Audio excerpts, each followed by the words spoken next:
Today, the white, blue, and red flag of the Russian Republic flies overhead.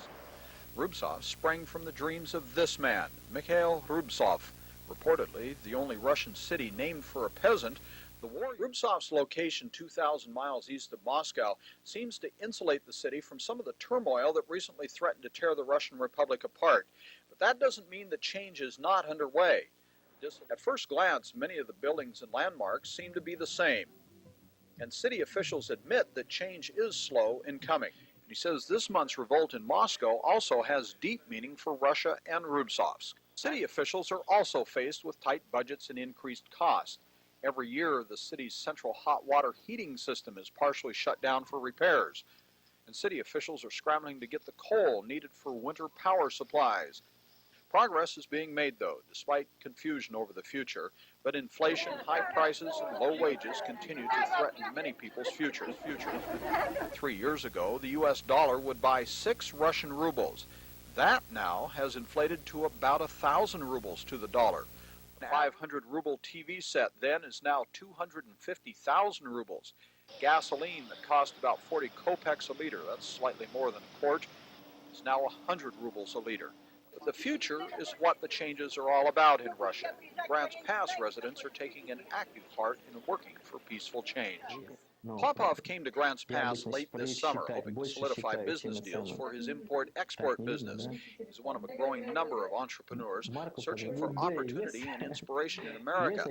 Sasha Kozhevnikov is another. He and a group of partners bought this old compound and are turning it into offices and manufacturing plants. The trucks are rebuilt, and they're also for hire. I see the world with new eyes now, and I'm trying to apply some of the experience that I had there in Grants Pass here. State-owned business that has caught on well is the ice cream factory. Sold in cones and in bulk, officials say they'll have no problem selling everything they make. And this month marks the first anniversary of Rubtsov's only home-owned TV station, Channel 3. Rubtsov city officials also have their eyes on how Americans, and specifically Grants Pass officials, handle emergency services. Josephine County's sister city president is proud of the growth and impact the program has made in its first 4 years. We've had 6 exchanges this year.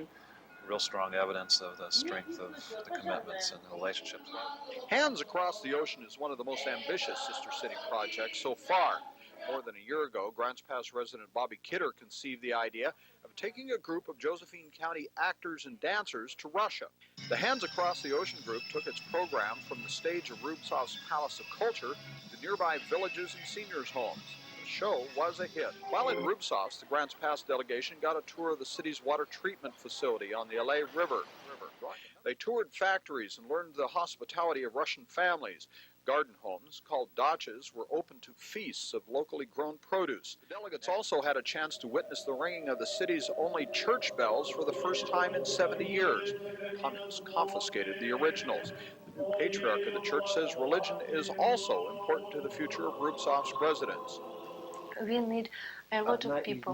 We need more people. One other project we wanted to check on was what happened to 4 new white sewing machines that were sent to Rubtsov's Blind Institute earlier this year. Supplies for the machines appear to be about the only thing keeping them from being utilized more. In 3 years since Josephine County tied itself to a sister city in Siberia, a lot of history has been made. Grants Pass and Rubtsov's residents think they're on the right track to the future.